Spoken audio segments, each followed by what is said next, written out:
The mirror was not supposed to lie. Yet that night, under the yellow light of a flickering bulb, the girl staring back at Mira was someone she did not recognize.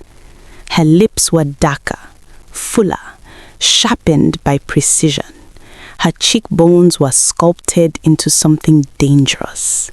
Her eyes, God, her eyes looked like they had secrets. Mira swallowed. Behind her, Lola tilted her head like an artist studying a masterpiece she intended to sell.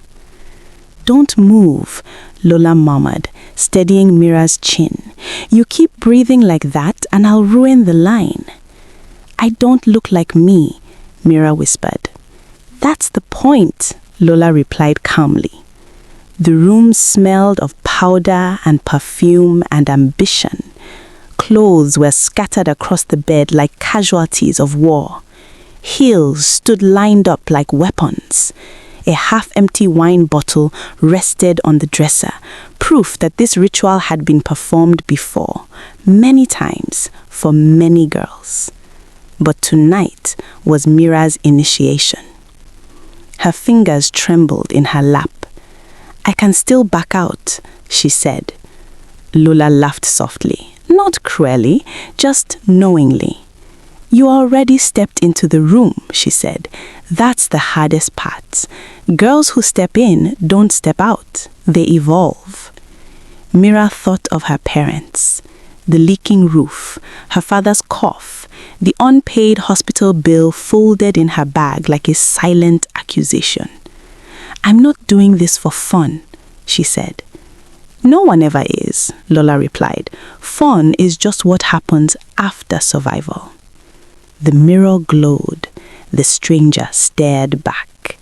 And Mira wondered for the first time if survival always required becoming someone else. The nightclub pulsed like a living heart. Bass thundered through the floor and climbed up Mira's spine. Lights flashed in colors that had no names.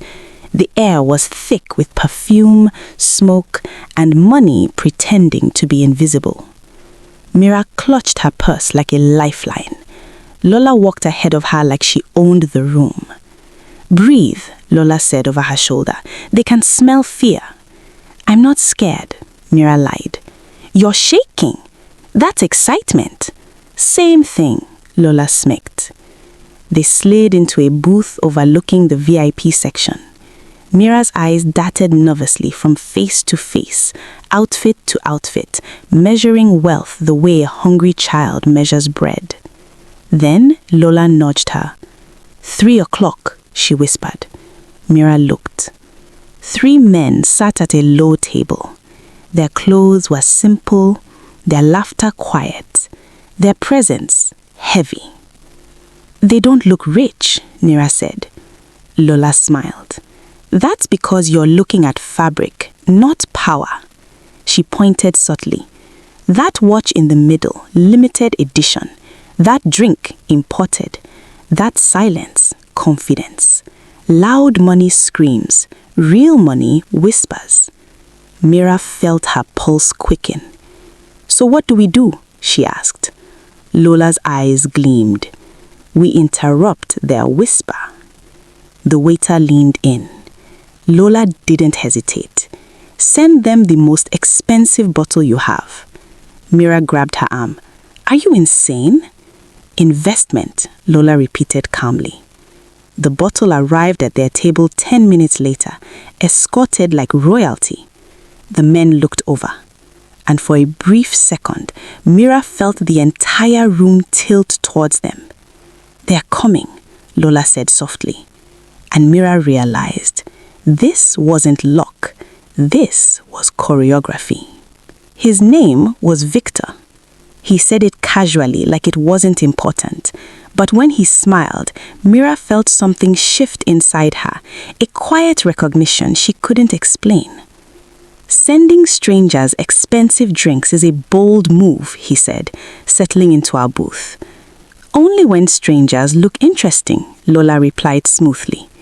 Victor's gaze slid to Mira. "And did we pass inspection?" he asked. Mira held his eyes. Her throat tightened. "You're still under review," she said. He laughed, warm, genuine, not rehearsed, not arrogant, a laugh that didn't need permission. "I like her," he said.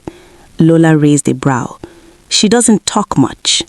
"She doesn't need to," Victor replied. "Observers are dangerous. They learn before they speak." Mira felt seen in a way that frightened her. They talked for hours. About cities, about travel, about growing up between expectations and reality. Victor spoke about business the way other men spoke about weather, casually, effortlessly, without needing to prove anything. And Mira noticed something strange. He wasn't trying to impress Mira. He was simply existing, and that made him magnetic. When her phone buzzed later with a bank alert she didn't ask for, she stared at the number until it blurred. She looked at Lola. Lola just smiled. "Welcome," she whispered, "to the other side." But Mira didn't feel victorious. She felt chosen, and that was more dangerous than money. "You're falling," Lola said flatly. They were back in the apartment, makeup half removed, heels abandoned. Mira stared at the ceiling blankly. "No, I'm not," she said. "You're smiling to nothing. I always smile. Not like that." Silence stretched between them. Lola lit a cigarette. The flame flickered against her eyes. "This is business," she said quietly, "not romance." "He's kind," Mira whispered. "They are always kind at the beginning." "He listens." "They all listen when they are buying." Mira sat up sharply. "That's not fair." Lola exhaled smoke slowly. "Fair doesn't exist here," she said.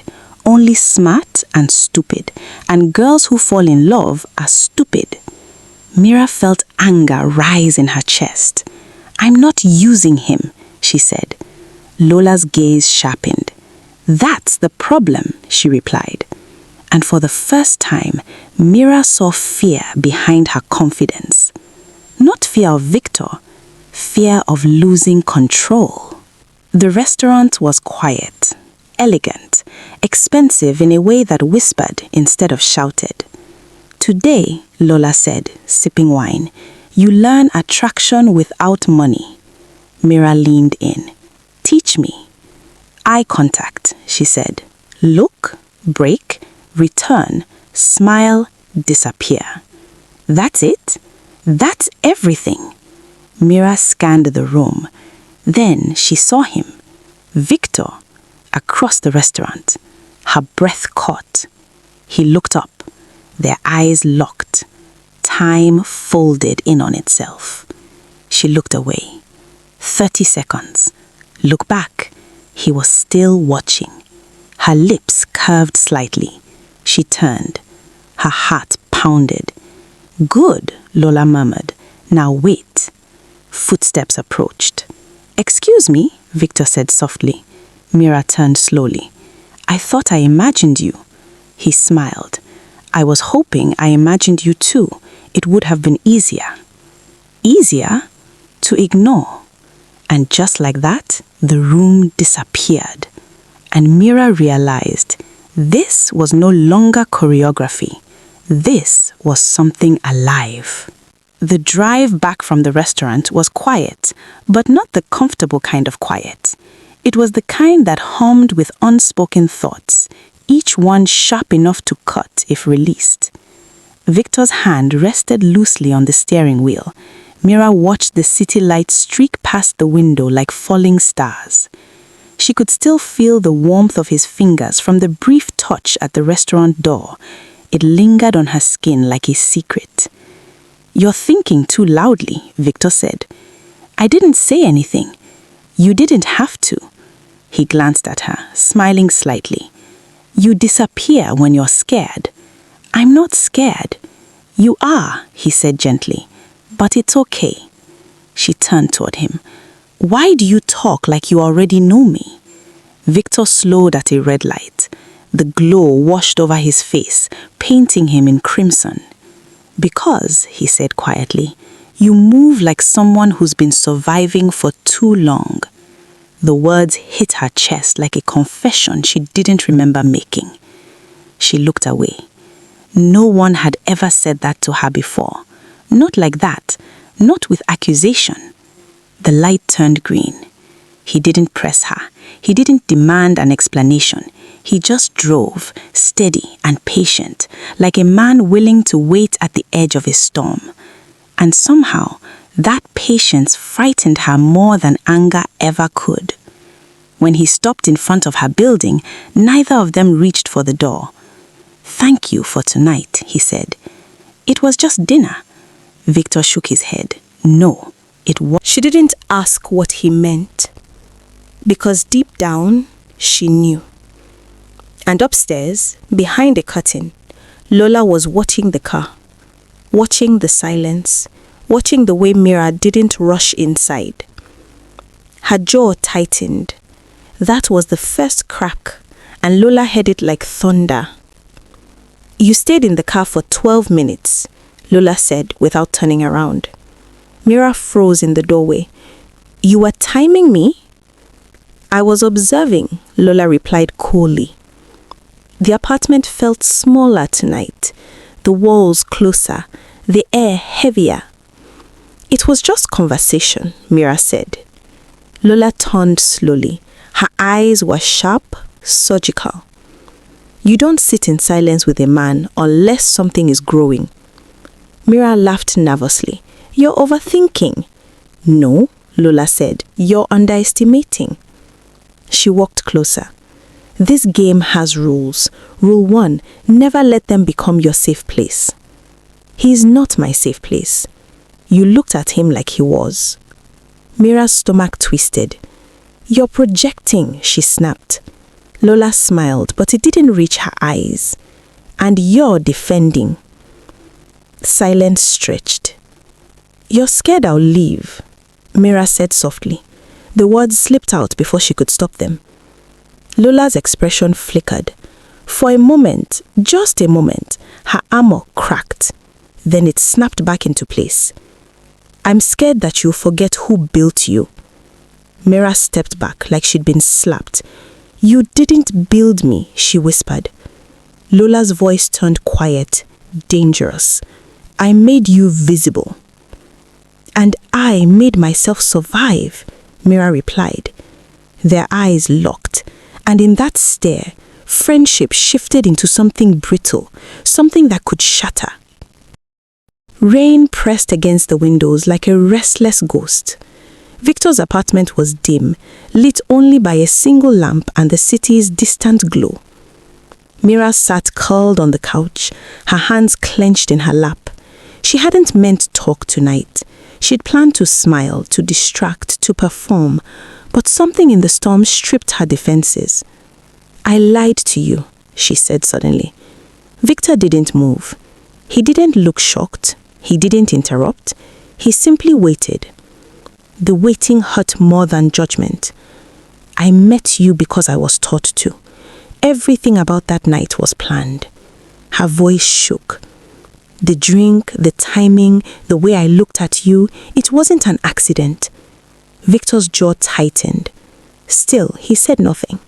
"I was supposed to take what I could," she whispered. The room held its breath. "And why didn't you?" he asked quietly. She looked up. "Because you didn't treat me like a transaction," she said. "You treated me like a person." Her eyes burned. "And I didn't know what to do with that." Victor stood and walked to the window. Rain streaked down the glass, blurring the city into watercolor. "I should hate you," he said. "I know." "I should tell you to leave." Her chest caved in. "But I can't," he finished. She stared at him. "Why?" she whispered. Victor turned. "Because I see the girl behind the strategy, and she's worth fighting for." Mira broke. Not loudly, not dramatically, but quietly, the way a dam collapses when no one is watching.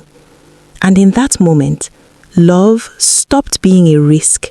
It became a decision.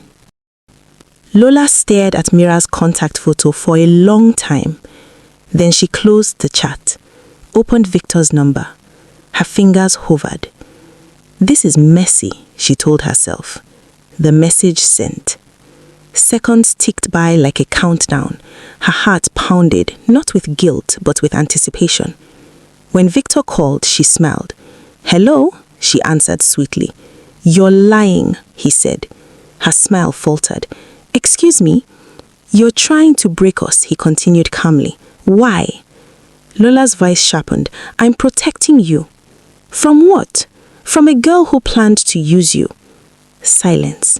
Then, "She told me already." The words hit like a brick. Lola's grip tightened on the phone. "You forgave her," she whispered. "Yes," Victor said simply. Lola laughed, a brittle, broken sound. "You're a fool." "Maybe, but I'm half fool." The call ended. The apartment felt colder. Lola stared at her reflection in the black screen. For the first time in years, she felt replaced. The gate slid open silently. Mira stepped inside and forgot how to breathe. The house stretched before her. Glass, marble, sunlight. It didn't look real. It looked like something drawn from a dream she'd never allowed herself to have. Victor stood beside her, watching her face instead of the property. "Well?" he asked. She shook her head slowly. "This isn't for me," she whispered. "It is now." She turned to him, panic rising. "I can't accept this." "You already have," he said gently, "the moment you chose to stay." Tears blurred her vision. "You're changing my life," she said. Victor smiled. "No," he replied. "You changed it first." She stepped into the house. Her footsteps echoed. Each step felt like crossing a border she could never return from. And somewhere, miles away, Lola stared at her ceiling in the dark, whispering the same thought over and over. That life should have been mine. The first night in the house was too quiet. Luxury, Mira discovered, had a sound. It was the sound of space, of emptiness stretching so wide it magnified every thought. Her footsteps echoed down the hallway like she was trespassing inside someone else's life. She didn't unpack. Her suitcase sat open on the marble floor, like a reminder, you don't belong here. Victor stood in the kitchen making tea, moving with the ease of someone who never questioned whether a place could accept him. Mira leaned against the doorway and watched him, memorizing the small domestic gestures, the way he tapped the spoon twice against the cup, the way he tasted before adding sugar. Normal things, dangerously normal things. "This place feels like a hotel," she said softly. "It will feel like home. Give it time." Time. The word unsettled her. Time meant permanence. Permanence meant roots. And roots frightened people who lived their lives prepared to run.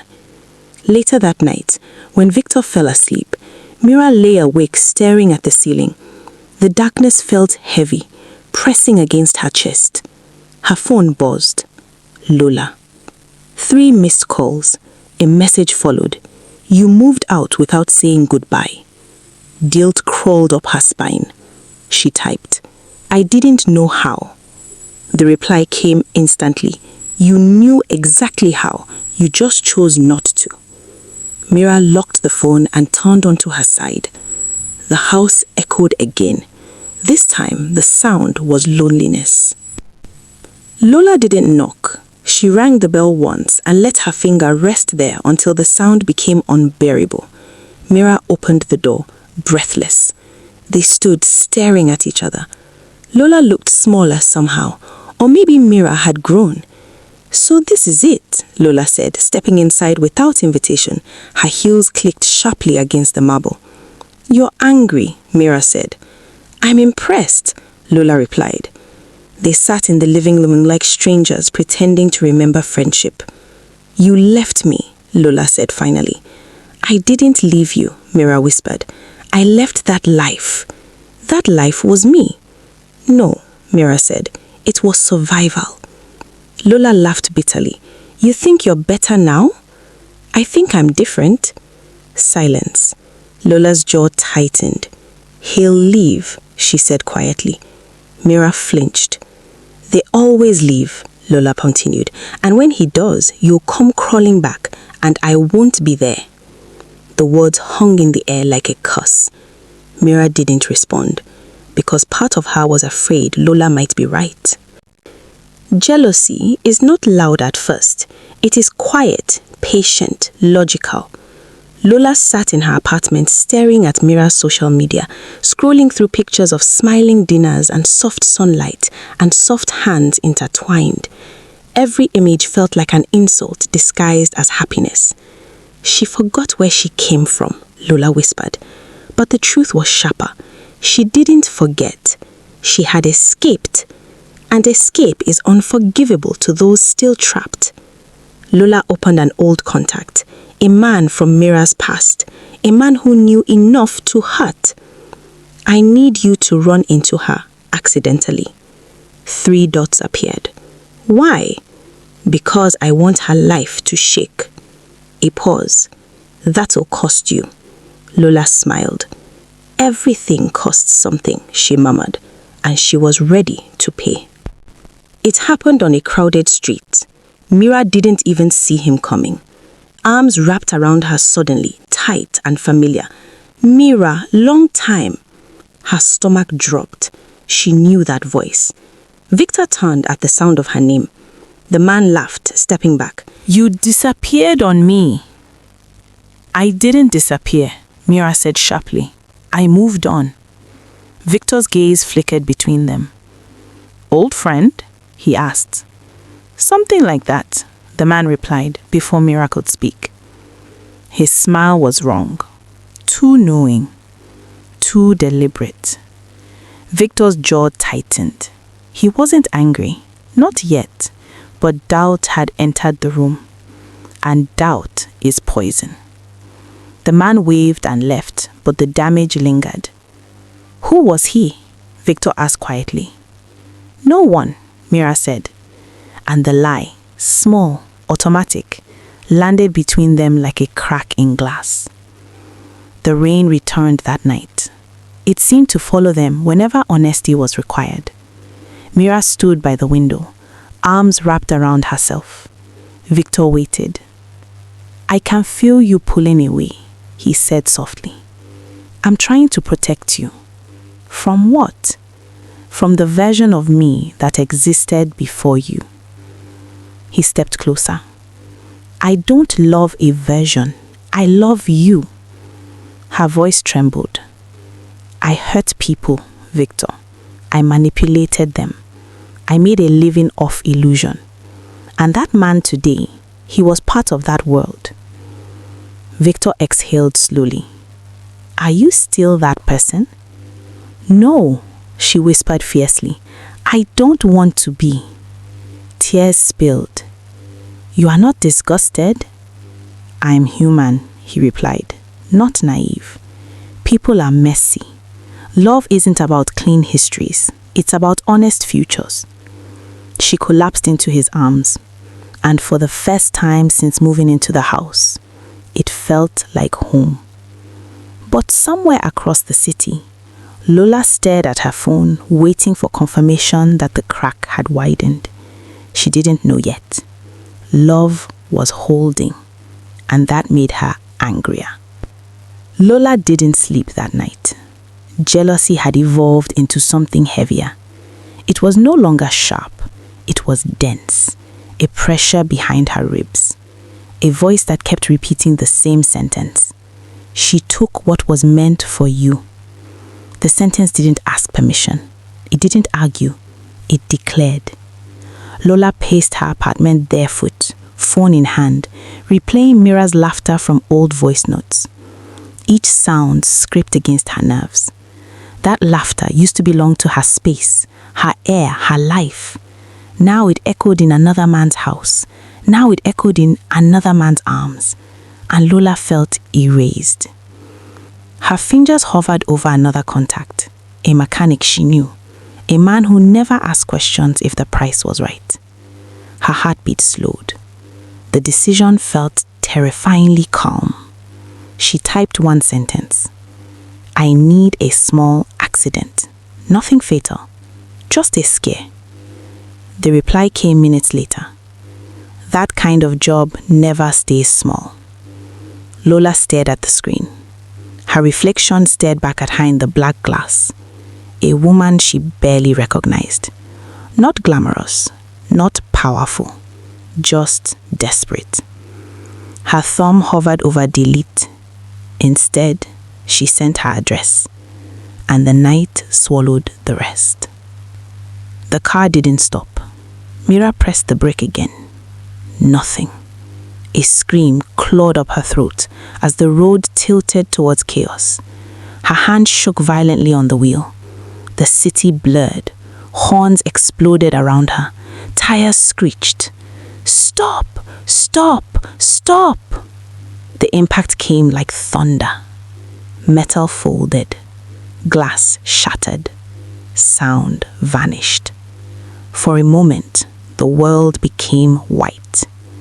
Then, pain. Distant voices. Sirens. Her body felt heavy, floating and sinking at the same time. She tried to move her fingers.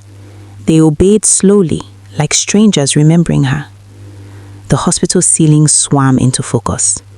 Victor's face appeared above her, pale with fear.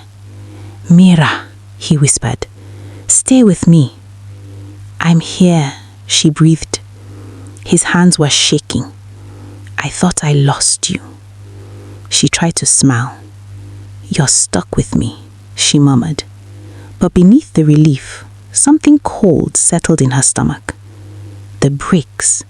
She remembered the brakes. And suddenly, survival didn't feel accidental. The police called it tampering. Victor didn't speak during the explanation. He sat rigid, hands clasped so tightly his knuckles drained of color. Mira watched his face instead of the officer. She knew the moment he reached the same conclusion she had. Lola. The name didn't need to be spoken. It hung between them like a ghost. That's impossible, Victor said quietly, but his voice lacked conviction. Mira closed her eyes. Jealousy had crossed a border. This wasn't bitterness anymore. This was violence. And the worst part wasn't fear. It was grief. Grief for the girl Lola used to be. Grief for the friendship that had died long before the crash. I don't want revenge, Mira whispered. Victor looked at her. I want protection, he said. I want peace, she replied. The room fell silent. Peace, they both understood, would not come easily. They met in a parking garage. Neutral ground, cold concrete, fluorescent lights buzzing overhead like trapped insects. Lola arrived first. When Mira stepped out of the car, Lola's eyes widened at the bandage on her arm. For a second, just a second, guilt flashed. Then pride smothered it.